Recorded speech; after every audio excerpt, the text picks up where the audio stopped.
In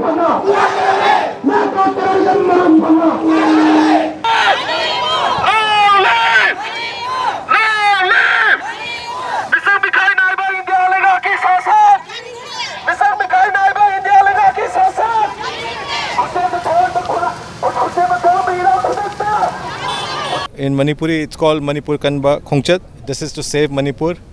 We all of us here gathered here are totally in love with Manipur. We stand here to make sure that Manipur never breaks down. And I believe that Manipur is not just a land, it is a culture. It is a being of togetherness between the hill people and the valley people. We all need to live together, and this whole land, every square inch of it belongs to all of us. And we can never let it break away, come what may. So we are standing here. I have come here to give my full support to the core of my heart that Manipur stays intact forever and ever. Let peace come and let goodness prevail. There is no demand. Manipur cannot break. Simple as that. For that, I think eventually those who have been trying to break Manipur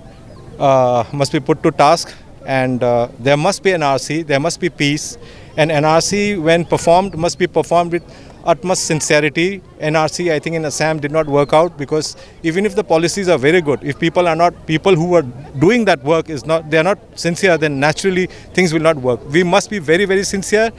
and whatever the cut-off date given by the government of India and government of Manipur should be followed, and people must have their papers together. And I think that NRC must be carried on with complete sincerity and no scope for any kind of bribery or anything like that. Because in the past, as I've heard, that a lot of these documents like the Aadhaar and voter list and all have been forged, faked. And after all, I'm sure in that, all of us are, I'm not talking about me, but people of Manipur have, I think, not been very sincere in giving that. So we better be careful. And this is what I say. Sincerity is the key, and we must be determined to save Manipur, come what. But eventually what happens is that I think there has been flaws in the administration. So if I am to sit as one of the representatives of the government, and if I'm asked that so many guns were taken away, this, that, so, you're not in a position to really answer, because I think this has taken too long, and there must have been peace talks, there must have been talks between the government at various levels. This hasn't happened. I think the right person to answer this is the Chief Minister and the Cabinet. I am an independent MLA. I just support Manipur from the core of my heart, and I am probably on my own, like any one of us, just to support Manipur out of love for Manipur. India ki mainland India da lariba political leaders sing na nganga ki oiba narrative pirakpa masina miyam da samam na hanba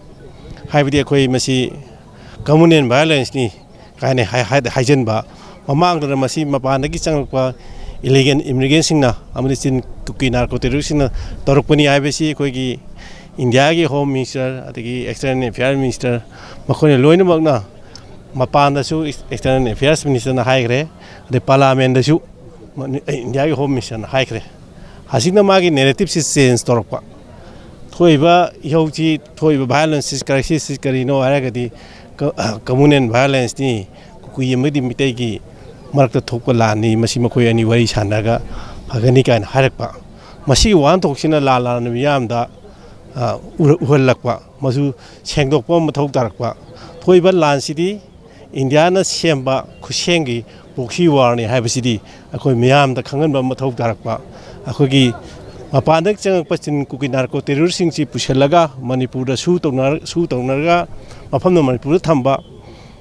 thamakanda kamai ngasagi mai ground run thugai lakanda akhoi gi Manipur miyam da landarak state lengak tani landarak pudi adu state lengak na madu pubanga maktabdagi Manipur miyam na ima laipa kandaba yade haidana khoi gi naha aron kaya ima iben kaya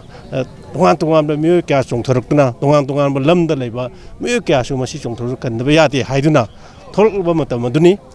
masida khoina malangi miyam da khangning thorukliba thoiba issue che thoiba violence akhoi gi India na thon bene haibasi mayek sengna tamba ma changpa aduna ni akhoi ngasi Manipur kan khongchat asi pangthok charibasi aduna malenge miyam na Manipur miyam na khangbi gi budi masigi waroshoit purke haragadi India na Manipur gi citizen bu Manipur state bu magi state amani khalaga lairiba miyam se magi citizen ni khalakpa mikub aduda lala sire dum loreguni haibu wahan thokti ko ni piningi basi Manipur lengang na amadi India lengang na अखोई खंगदबनी खंगदे मोना मीसिंदो सागी सूदा लरिबा सू ground थुगारगा चथरकबा अदगी narco terrorist ma'am खुलाई मतिक चाना पारगा कोइदा संगतब लानजी लंदारकपसी अखोई मणिपुर मियाम खंगनबा मालेंगे मियाम खंगनबा हाइदुना मणिपुर मियामना लंदाराइबदुगी मथक्ता अखोइसु ला लाउथोखि मरमदी चथरैबा लानसे मपान दगी थोलकपा खुसेमगी लानी हाइबदु खंगनबा चथरकपनी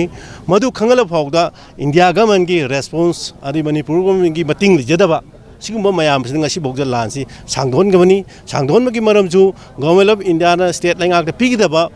मपांगन खुदिमकु लोकथोकादा थम्बुदुन मरम ओरगा state forcing बोगदा हाइदि हाइरिबा खोइगी narco terrorist असि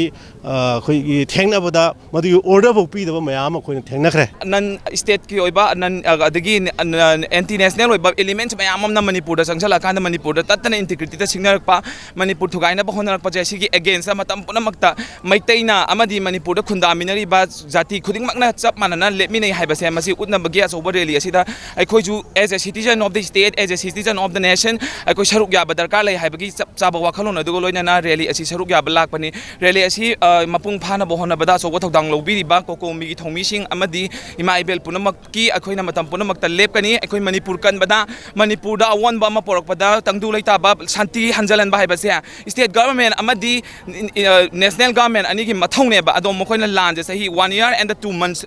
फारअबनी सिबाउदा नुमित समरी हेलबाउबदा सुमाइना सुम तौरगा लेहंता दि शांति लेदबा लमद्रम अमदा डेवलपमेंट हाइचे कदाइ दला कदोइनो यूथ की हुजिक लेदिबा सेनबिट लोन मणिपुर लेदिबा मचा एंटरप्रेन्योर्स मैम अमगी सेनबिट लोन करी ओइरी डेवलपमेंट अमता लाक्ट्रे एजुकेशन तमिबा छात्र सिंगी लंबी न तुंगी लंबी न कराइनो सरांगना यामना मेनेंस ओइबा सिस्टम अमदा अदुम मणिपुर उंगदना लेरा कांजिदा मथों मनंग खंगंदबा प्रजा सिंगी अमगा अमगा ओनसन हनबा पोट की ममलना अदु वांगे हुजिक मणिपुर सेन थोक लेबा मिदी खर खक्तनी नुंगाइना हिंगिबा मी सिंगदुगी फय वारिबा मयाम जिगिदी कनामतना खंदे अदुना मसी अवाबा प्रजा खक्तगी ओइबा रैली नि दिनते मणिपुर कनबगी रैली नि मणिपुर कनजी लांजे कमाइना हौरखी मैतैदा कनान अटैक तौवी करम area the red zone area नो प्रोन ओरिबा अदि क्राइम प्रोन ओरिबा एरिया से करम एरिया नो हाइबसे स्टेट गवर्नमेंट ना अदगी नेशनल गवर्नमेंट ना इंटेलिजेंस डिपार्टमेंट ना इन्फॉर्मेशन लोइन गैदरिंग्स तौरगा लेग्रबनी मखोइदा बफर जोन बोक सेमग्रबनी मदु अदुबोक अदुगी स्टेप तो बोक लौग्रबा मतुंग सही अमा फारा अकांदा जिरी दे खंग खंगौदना मैतैना खुंदारिबा खुल मसा सिंगजिदा थंगनाबदा कुकीना लंदारा अकांदा थौदो अमा थोकपा हाइबसे याम इकाइनिंगाइनी मसिदा सेक्युरिटी दा अचौबा अहोबा अमा लै हाइबसे intelligence department plus state security अमदी नेशनल सेक्युरिटी दा अचौबा थ्रेट अमनी हाइबसे मसी अचौबा खुदम अमने मसी कंप्रोमाइज तौ तौरोइदबनी अदो अखोइना मतम पुनमक्ता खंगदुना लाकपसे अखोइना ngasi ju witness adum oiraga lakpase landara ibase anti national oiba pot ngaktani akoi hana khundaminaramba jati na natraga aduna nate narco terrorist hai ko ado moiji anti national actors hai moise aduga sigum mayam se masak khangaba matung sida bakta moigi hakan sangira natraga moibu protect tongna bo honari ra kari karamba aron ba agenda laiba no india government ga state government ga hai ri narco terrorist natraga kano sing se refugee in kano sing se khulai pai ba militant sing se makoi ga manung da karamba aron ba agenda hidden agenda laiba no haibdo public na singna badi suspicion di mayam le adu moin often ni lokthok pojung amde irang je loishan ba ya ba irang se atopa state to amoba india gi asoba mainland state sing da to amoba adu taragadi nahana loishan garne ba si irang je numit tha amagi manung da sang amada 1 month loishan ba ya ba irang ne ba hoju pawda sum cha thala le ngak le ga mafam amada amuk attack torokani ngak le ga mafam amada amuk attack torokani aduna somna kanda di manipur di achauba soiba matam pumda mangja ba sahi 10 kun gi mamang da le ba sa khotriba manipur gi phibam do aduda handharak gi phibam am da le ba tangdu leita da state ama haibda huzik oire ba aduna yam kiningai ni aduna thamoi sokna nungai te ngasi oini hayeng oini sum khana lak bus sahi ma hele thani hele lephan gi haradi countries da khoi leiri india haiba countries da khoi leiri adu india gi mapu oiriba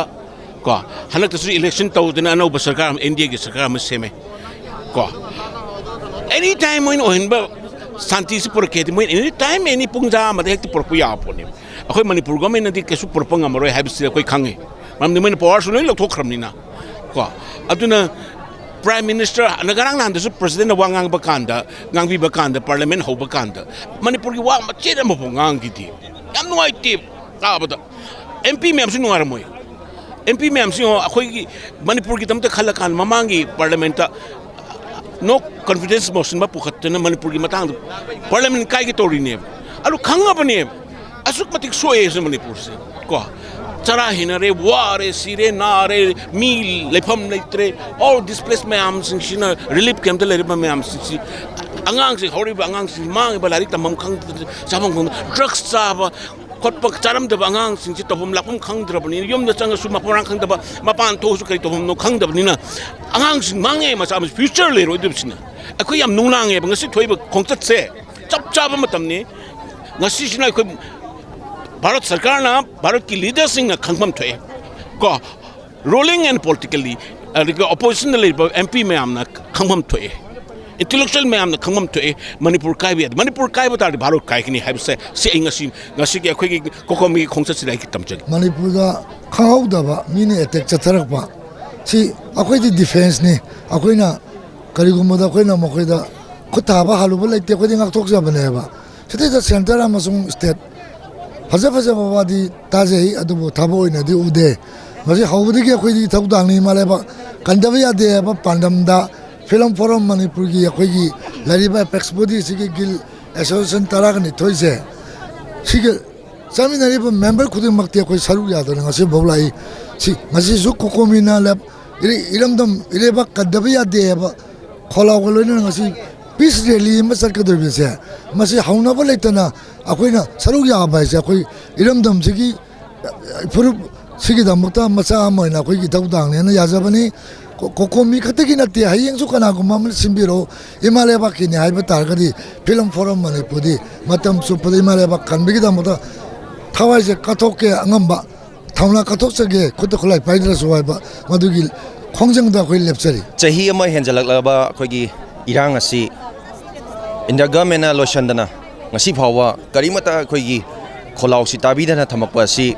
yamna nungai taba haitare aduga manipur gi ngamkhai manipur gi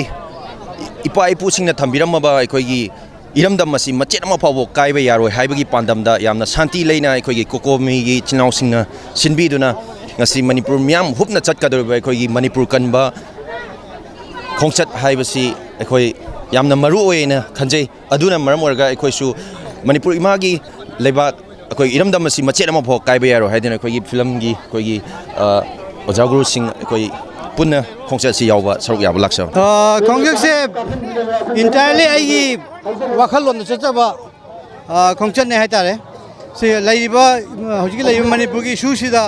ngasi gi sum खोंगचत से हम दरकार लाइब्रा खल इसाना यावजबनी कनामतना इंगोंदा force तोबा कनामतना इंगोंदा हाइब लेते I साना as a citizen of Manipur as a citizen of India I यावजबनी कनामतगा मरी ने दे